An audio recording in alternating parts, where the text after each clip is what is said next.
हाँ जी, वाहिगुरू जी का खालसा वाहिगुरू जी की फतेह। असीं अज पुजे हाँ जिला नवां शहर के नगर झंडेर कलां ते झंडेर खोत। इन्हां दोनों पिंडां दे विचाले लगदे शहीद बाबा सिलवराज जी के गुरुद्वारा साहब विखे, जो कि छेवीं पातशाही दे नाल संबंध रखता है। तुसीं मेरे पिछे देख सकते हो, ये शहीद बाबा सिलवराज जी का स्थान है तो उन्होंने जीवन बारे तुहानूं चानना पाया जाऊगा। तो उन्होंने गुरुद्वारा साहब जो स्थान है उन्होंने पुरातन स्थान तो उन्होंने तुहानूं दर्शन कराए जाएंगे। मेरे छोटे वीर ढाडी रिपनजीत सिंह झंडेर जो कि इसी नगर के वासी हैं, वो तुहानूं इस गुरुद्वारे इस स्थान बारे चानना पाओगे तो तुहानूं दर्शन करावांगे। मेरे वीर, वाहिगुरू जी का खालसा वाहिगुरू जी की फतेह। वाहिगुरू जी का खालसा वाहिगुरू जी की फतेह। साढ़े सिख इतिहास में बहुत सारा इदां दा इतिहास है जो बहुत धुंधला पै चुका है, क्योंकि जिन्हां बारे साढ़े बजुर्गों को भी नहीं पता। उन्हां विचों एक धन धन शहीद बाबा सेलवरा जी, जिन्हां दा जन्म 1547 ईस्वी विच पिंड झंडेर नेड़े गोइंदवाल साहब विखे होया। बचपन तो ही तीजे पातशाह गुरु अमरदास जी महाराज की संगत में जान लगे और 12 साल की उम्र में महापुरख का खिताब प्राप्त किया। सो तीजे पातशाह तो लैके चौथे पातशाह तक पांचवें पातशाह तक उन्होंने संगत करते रहे। समा आया, उम्र वडेरी होंदी गई, बंदगी करते रहे। सो जिथे भगती करते थे उत्थे नाल दी नाल सूरमे भी जंग के मैदान में जूझण वाले सूरमे बने। सो छेवें पातशाह के नाल जंग के मैदान में वक्-वक् जंगां में साथ दिता। उहदा वक्-वक् उदाहरण सानूं अज भी पंजाब की धरती ते कई जगह ते इन्हां दे जो स्थान वसे हुए ने उत्थों सानूं मिलदा है। धन्य छेवें पातशाह गुरु हरगोबिंद साहब मालवे की धरती ते विचर रहे सन, तां उत्थे गुरु सर महाराज की जिहड़ी महाराज की तीजी जंग हुई है, उस जंग में शहीद बाबा सेलवरा जी ने अपने साथियों नाल जाके बाबा जी का साथ दिता। साथ देने तो बाद जंग के मैदान में बड़ी बहादुरी नाल लड़े ਅਤੇ लड़ते लड़ते उत्तों जो फट्टड़ हो गए, लड़ते जा रहे सी। मुगलों का पिछा करते करते गुरु सर महाराज तो 10 किलोमीटर की विथ ते पिंड सेलवरा है, जो पहला समय ते जंगल सी। तो बाबा सेलवरा जी अपने साथियों नाल रलते जाके लड़ रहे सन। लड़ते लड़ते जदों ਜਾਂ ਉੱਥੇ ਪਹੁੰਚਦੇ ਨੇ, ਉੱਥੇ ਸ਼ਹੀਦੀ ਪ੍ਰਾਪਤ ਕਰ ਲੈਂਦੇ ਨੇ। ਉਸ ਅਸਥਾਨ ਦੇ ਉੱਪਰ ਅੱਜ ਵੀ ਗੁਰਦੁਆਰਾ ਸ਼ਹੀਦ ਬਾਬਾ ਸੇਲਵਰਾ ਜੀ ਪਿੰਡ ਸੇਲਵਰਾ ਜ਼ਿਲ੍ਹਾ ਬਠਿੰਡਾ ਵਿੱਚ ਮੌਜੂਦ ਹੈ, ਜਿੱਥੇ ਇਹਨਾਂ ਨੇ ਸ਼ਹੀਦੀ ਪ੍ਰਾਪਤ ਕੀਤੀ। ਇਤਿਹਾਸ ਵਿੱਚ ਆਉਂਦਾ ਹੈ 85 ਸਾਲ ਦੀ ਉਮਰ ਵਿੱਚ, ਬਜ਼ੁਰਗ ਉਮਰ ਵਿੱਚ ਇਹਨਾਂ ਨੇ ਜੰਗ ਦੇ ਮੈਦਾਨ ਵਿੱਚ ਜੂਝ ਕੇ ਸ਼ਹੀਦੀ ਪ੍ਰਾਪਤ ਕੀਤੀ।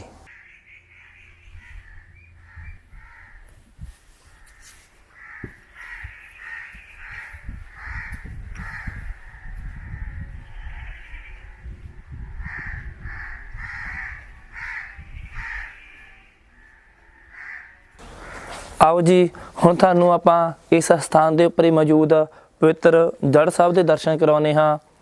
इस जड़ साहब का इतिहास सानूं सीना बसीना पता लगा है भी इत्थे ही नगर नेड़े मल्ला सोढियां पिंड पैंदा है। वो मल्ला सोढियां पिंड विच छेवें पातशाह ने जदों उतारा किया है, उत्थे स्थान गुरुद्वारा सोढी साहब बनिया होया है। सानूं बजुर्गों तो पता लगा, सीना बसीना पता लगा भी उस तो बाद छेवें पातशाह धन गुरु हरगोबिंद साहब जी महाराज उस स्थान तो चल के इस स्थान पर आते हैं, जिथे पहला समय तो कोई स्थान नहीं सी, बिल्कुल जंगल सी, झिड़ी सी। तो इस स्थान पर यह जड़ तो पहला ही पत्थर की जड़ बनी हुई है।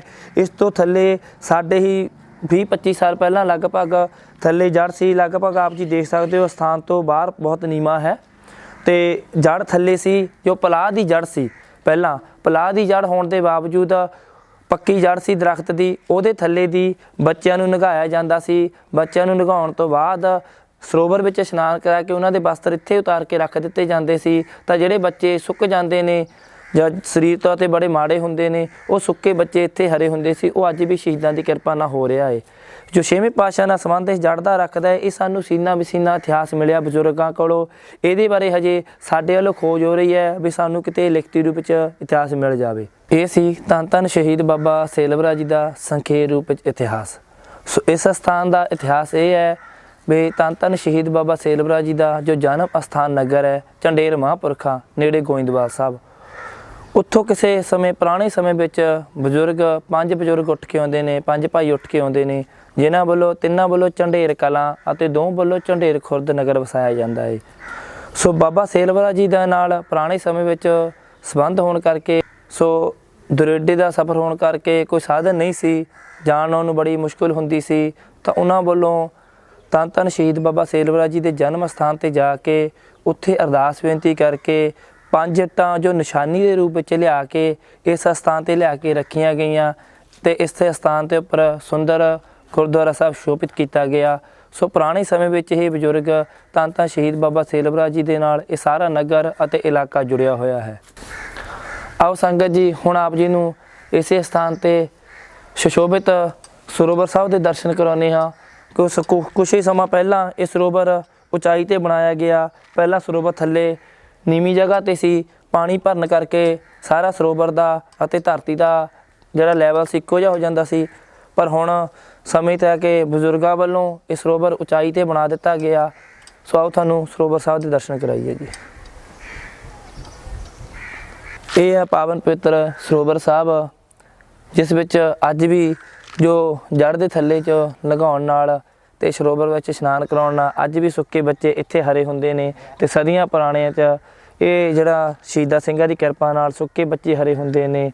ਤੋ ਕਾਫੀ ਸਮੇਂ ਤੋਂ ਜਿੱਥੋਂ ਵੀ ਕਿਤੇ ਦੂਰ ਦਰੇਡੇ ਤੋਂ ਪਤਾ ਲੱਗਦਾ ਆ ਵੀ ਇੱਥੇ ਇਹ ਕਿਰਪਾ ਵਰਸਦੀ ਹੈ। ਸੋ ਸਾਨੂੰ ਵੀ ਫੋਨ ਆਉਂਦੇ ਹੁੰਦੇ ਵੀ ਤੁਹਾਡੇ ਨਗਰ 'ਚ ਕਿਰਪਾ ਵਰਸਦੀ। ਅਸੀਂ ਦੱਸਦੇ ਹੁੰਦੇ ਵੀ ਜਿੱਥੇ ਵੀ ਕਿਤੇ ਬੱਚਾ ਸੁੱਕਾ ਹੁੰਦਾ ਏ ਜੜ੍ਹ ਥੱਲੇ ਦੀ ਲਗਾਉਣ ਨਾਲ ਇਸ਼ਨਾਨ ਕਰਾਉਣ ਨਾਲ ਉਹ ਬੱਚੇ ਸੁੱਕੇ ਹਰੇ ਹੁੰਦੇ ਨੇ। ਅੱਜ ਵੀ ਸ਼ਹੀਦਾਂ ਦੀ ਕਿਰਪਾ ਇੱਥੇ ਵਰਸ ਰਹੀ ਹੈ ਜੀ। ਇਹ ਸਥਾਨ ਜੋ ਆਪ ਜੀ ਨੂੰ ਭਾਈ ਸਾਹਿਬ ਨੇ ਦੱਸਿਆ ਸੀ, ਪਿੰਡ ਝੰਡੇਰ ਕਲਾਂ ਝੰਡੇਰ ਖੁਰਦ, ਜੋ ਦੋ ਪਿੰਡਾਂ ਦੇ ਵਿਚਕਾਰ ਇਹ ਸਥਾਨ ਪੈਂਦਾ ਹੈ। ਕਾਫੀ ਵੱਡਾ ਹੈ ਸਥਾਨ, ਕਾਫੀ ਵਿਸ਼ਾਲ ਧਰਤੀ 'ਤੇ ਫੈਲਿਆ ਹੋਇਆ ਹੈ ਤੇ ਇਸ ਸਥਾਨ ਉੱਪਰ ਸਾਰੇ ਨਗਰ ਤੋਂ ਹਟਵਾਂ ਇੱਕ ਸ਼ਾਂਤੀਪੂਰਕ ਬੜਾ ਸਥਾਨ ਹੈ, ਜਿੱਥੇ ਆਪ ਜੀ ਪਿੱਛੇ ਦਰਸ਼ਨ ਕਰ ਰਹੇ ਹੋ। ਸਾਰੇ ਪਾਸੇ ਬੜੀ ਸ਼ਾਂਤੀ ਭਰਪੂਰ ਹੈ ਸਥਾਨ ਉੱਪਰ। ਆਪ ਜੀ ਕਦੇ ਵੀ ਆ ਕੇ ਇੱਥੇ ਆਪ ਦਰਸ਼ਨ ਕਰ ਸਕਦੇ ਹੋ। ਬੜਾ ਹੀ ਰਮਣੀਕ ਤੇ ਕੁਦਰਤੀ ਨਜ਼ਾਰਿਆਂ ਨਾਲ ਭਰਪੂਰ ਸਥਾਨ ਹੈ। ਚੜ੍ਹਦੀ ਕਲਾ ਨਾਲ ਬਹੁਤ ਸੰਗਤ ਆਉਂਦੀ ਹੈ ਤੇ ਇੱਥੇ ਸਭ ਤੋਂ ਬੜਾ ਪੁਰਾਤਨ ਸਮੇਂ ਤੋਂ ਜੋ ਇਲਾਕੇ ਦਾ ਸਭ ਤੋਂ ਬੜਾ ਵਿਸਾਖੀ ਦਾ ਤਿਉਹਾਰ ਇੱਥੇ ਇਸ ਧਰਤੀ 'ਤੇ ਮਨਾਇਆ ਜਾਂਦਾ ਹੈ। ਸੋ ਵਿਸਾਖੀ ਵਾਲੇ ਦਿਨ ਅਖੰਡ ਪਾਠ ਸਾਹਿਬ ਆਰੰਭ ਹੁੰਦਾ ਹੈ। ਸੋ ਜਿਨ੍ਹਾਂ ਦੇ ਭੋਗ ਪਾਏ ਜਾਂਦੇ ਨੇ। ਸੋ ਬੜਾ ਹੀ ਵਧੀਆ ਤਰੀਕੇ ਨਾਲ ਇੱਥੇ ਵਿਸਾਖੀ ਦਾ ਸੰਗਤ ਦੂਰ ਦਰੇਡੇ ਤੋਂ ਜਿੱਥੇ ਵੀ ਕਿਤੇ ਪਤਾ ਲੱਗਦਾ ਹੈ ਸੰਗਤ ਆ ਕੇ ਇੱਥੇ ਵਿਸਾਖੀ ਵਾਲੇ ਦਿਨ ਆ ਕੇ ਮੱਥਾ ਟੇਕਦੀ ਹੈ, ਦਰਸ਼ਨ ਕਰਦੀ ਹੈ, ਪਵਿੱਤਰ ਸਰੋਵਰ 'ਚ ਇਸ਼ਨਾਨ ਵੀ ਕਰਦੀ ਹੈ। ਸੋ ਜੋ ਵੀ ਮੰਨਤਾਂ ਮੰਗੀਆਂ ਹੁੰਦੀਆਂ ਨੇ ਉੱਥੇ ਪੂਰੀਆਂ ਕਰਦੇ ਆ। ਆਓ ਹੁਣ ਆਪਾਂ ਤੁਹਾਨੂੰ ਕਰਾਉਂਦੇ ਹਾਂ ਦਰਸ਼ਨ ਦਰਬਾਰ ਸਾਹਿਬ ਦੇ। ਧੰਨ ਸ਼੍ਰੀ ਗੁਰੂ ਗ੍ਰੰਥ ਸਾਹਿਬ ਜੀ ਮਹਾਰਾਜ ਦੇ ਸੁੰਦਰ ਦਰਬਾਰ ਦੇ ਦਰਸ਼ਨ ਕਰਾਈਏ। ਆਓ ਸੰਗਤ ਸਾਰੀ, ਆਓ ਸੰਗਤ ਜੀ ਹੁਣ ਆਪਾਂ ਤੁਹਾਨੂੰ ਦਰਸ਼ਨ ਕਰਾਉਂਦੇ ਹਾਂ ਧੰਨ ਧੰਨ ਸ਼੍ਰੀ ਗੁਰੂ ਗ੍ਰੰਥ ਸਾਹਿਬ ਜੀ ਮਹਾਰਾਜ ਦਾ ਜੋ ਸੁੰਦਰ ਪ੍ਰਕਾਸ਼ ਇਸ ਸਥਾਨ 'ਤੇ। ਆਓ ਸਾਨੂੰ ਦਰਸ਼ਨ ਕਰਾਈਏ ਦਰਬਾਰ ਸਾਹਿਬ ਦੇ।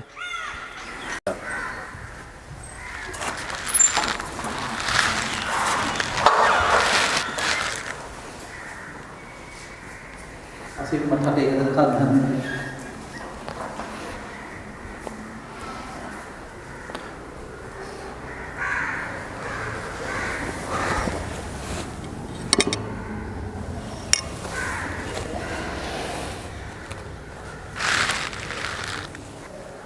ਇਹ ਧੰਨ ਧੰਨ ਸ਼੍ਰੀ ਗੁਰੂ ਗ੍ਰੰਥ ਸਾਹਿਬ ਜੀ ਮਹਾਰਾਜ ਦਾ ਸੁੰਦਰ ਪ੍ਰਕਾਸ਼ ਜੋ ਸਥਾਨ 'ਤੇ ਕੀਤਾ ਹੈ, ਜੋ ਆਪ ਜੀ ਕੈਬਨ ਬਣਿਆ ਦੇਖ ਰਹੇ ਹੋ। ਕਿਉਂਕਿ ਸਮੇਂ 'ਤੇ ਆ ਕੇ ਬੇਅਦਬੀਆਂ ਦਾ ਬਹੁਤ ਜ਼ੋਰ ਚੱਲਦਾ ਸੀ, ਉਸ 'ਤੇ ਮੁੱਖ ਰੱਖਦੇ ਹੋਏ ਧੰਨ ਸ਼੍ਰੀ ਗੁਰੂ ਗ੍ਰੰਥ ਸਾਹਿਬ ਜੀ ਮਹਾਰਾਜ ਦਾ ਇੱਕ ਸੁੰਦਰ ਦਿੱਖ ਬਣਾਉਣ ਨੂੰ ਸਭ ਕੁਝ ਨਗਰ ਨਿਵਾਸੀਆਂ ਦੇ ਸਹਿਯੋਗ ਦੇ ਨਾਲ ਲੱਖਾਂ ਰੁਪਏ ਲਾ ਕੇ ਸੁੰਦਰ ਕੈਬਨ ਅਤੇ ਧੰਨ ਸ਼੍ਰੀ ਗੁਰੂ ਗ੍ਰੰਥ ਸਾਹਿਬ ਜੀ ਮਹਾਰਾਜ ਦਾ ਪਾਵਨ ਪਵਿੱਤਰ ਤਖਤ ਸਾਹਿਬਾਨ ਮਹਾਰਾਜ ਦਾ ਸੁੰਦਰ ਸ਼ੋਭਿਤ ਕੀਤਾ ਗਿਆ ਹੈ।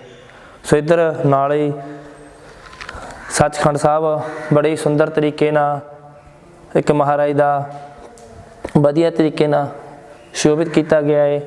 ਸੋ ਜਿੱਥੇ ਧੰਨ ਸ਼੍ਰੀ ਗੁਰੂ ਗ੍ਰੰਥ ਸਾਹਿਬ ਮਹਾਰਾਜ ਦਾ ਰਾਤ ਵੇਲੇ ਸੁੱਖ ਆਸਣ ਕੀਤਾ ਜਾਂਦਾ ਹੈ।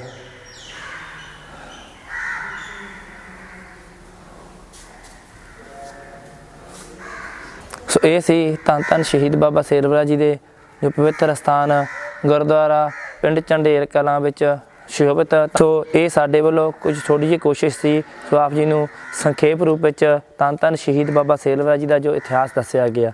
ਅਗਰ ਆਪ ਸੰਗਤ ਚਾਹੁੰਦੇ ਹੋ ਇਹ ਸਾਡਾ ਸਿੱਖ ਇਤਿਹਾਸ ਵਿੱਚ ਜੋ ਅਣਗੌਲੇ ਗਏ ਇਤਿਹਾਸ ਨੂੰ ਅਸੀਂ ਤੁਹਾਡੇ ਸਾਹਮਣੇ ਹੋਰ ਵੀ ਵਿਸਤਾਰਪੂਰਵਕ ਸੇਧ ਦੇ ਕੇ ਵਿਸਤਾਰ ਰੂਪ ਵਿੱਚ ਅਸੀਂ ਤੁਹਾਨੂੰ ਦੱਸੀਏ।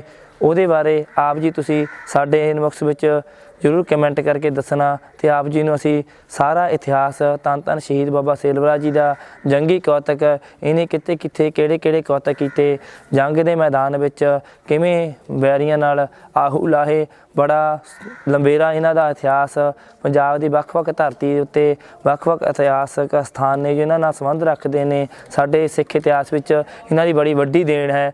ਉਹ ਸੰਖੇਪ ਰੂਪ ਵਿੱਚ ਉਹ ਇਤਿਹਾਸ ਦੱਸਿਆ ਹੈ, ਉਹਨੂੰ ਅਸੀਂ ਵਿਸਥਾਰ ਰੂਪ ਵਿੱਚ ਅਸੀਂ ਇਤਿਹਾਸ ਦੱਸੀਏ ਆਪ ਜੀ ਨੂੰ। ਤਾਂ ਆਪ ਜੀ ਕਮੈਂਟ ਬਾਕਸ ਵਿੱਚ ਜ਼ਰੂਰ ਦੱਸਣਾ ਵੀ ਜੇ ਅਗਰ ਤੁਹਾਨੂੰ ਇਤਿਹਾਸ ਪੂਰਾ ਜਾਣਨਾ ਚਾਹੁੰਦੇ ਹੋ। ਸੋ ਇਤਿਹਾਸ ਬੜਾ ਲੰਬੇਰਾ ਹੈ। ਇਤਿਹਾਸ ਬੋਲਦਿਆਂ ਹੋਇਆਂ ਕਈ ਪ੍ਰਕਾਰ ਦੇ ਭੁੱਲਾਂ त्रुटियां ਰਹਿ ਜਾਂਦੀਆਂ ਨੇ, ਉਸ ਦੇ ਲਈ ਅਸੀਂ ਖਿਮਾ ਦੇ ਜਾਚਕ ਹੈ। ਸੋ ਇਸ ਚੈਨਲ ਦੇ ਮਾਧਿਅਮ ਰਾਹੀਂ ਅਸੀਂ ਆਪ ਜੀ ਨਾਲ ਹੋਰ ਵੀ ਸਾਡੇ ਬੜੇ ਇਤਿਹਾਸਕ ਸਥਾਨ ਨੇ ਜਿਨ੍ਹਾਂ ਦੇ ਆਪ ਜੀ ਨਾਲ ਵੀ ਅਸੀਂ ਖੁਦ ਵੀ ਦਰਸ਼ਨ ਕਰਾਂਗੇ ਤਾਂ ਆਪ ਸੰਗਤ ਨੂੰ ਵੀ ਦਰਸ਼ਨ ਕਰਾਵਾਂਗੇ। ਇਹ ਸਾਡੇ YouTube ਚੈਨਲ ਜਸਪਾਲ ਸਿੰਘ ਫਗਵਾੜਾ ਦੇ ਚੈਨਲ ਨੂੰ ਸਬਸਕ੍ਰਾਈਬ ਕਰੋ, ਲਾਈਕ ਕਰੋ ਅਤੇ ਕਮੈਂਟ ਕਰੋ ਤਾਂ ਜੋ ਅਸੀਂ ਤੁਹਾਨੂੰ ਹੋਰ ਵੀ ਵੱਧ ਤੋਂ ਵੱਧ ਵੀਡੀਓ ਦਿਖਾ ਸਕੀਏ। ਤੋਂ ਅਸੀਂ ਬਹੁਤ ਦੂਰ ਜਾ ਚੁੱਕੇ ਹਾਂ। ਸਾਡੇ ਬਹੁਤ ਸਾਰੇ ਬੱਚਿਆਂ ਨੂੰ ਜਾਂ ਹੋਰ ਬਜ਼ੁਰਗਾਂ ਨੂੰ ਇਤਿਹਾਸਕ ਸਥਾਨਾਂ ਬਾਰੇ ਨਹੀਂ ਪਤਾ। ਸੋ ਇਸ ਚੈਨਲ ਦੇ ਮਾਧਿਅਮ ਰਾਹੀਂ ਅਸੀਂ ਉਹ ਵੀ ਆਪ ਜੀ ਨਾਲ ਦਰਸ਼ਨ ਕਰਾਵਾਂਗੇ। ਸੋ ਇੰਨੀ ਕੁ ਹਾਜ਼ਰੀ ਪ੍ਰਵਾਨ ਕਰਨੀ। ਵਾਹਿਗੁਰੂ ਜੀ ਕਾ ਖਾਲਸਾ, ਵਾਹਿਗੁਰੂ ਜੀ ਕੀ ਫਤਿਹ।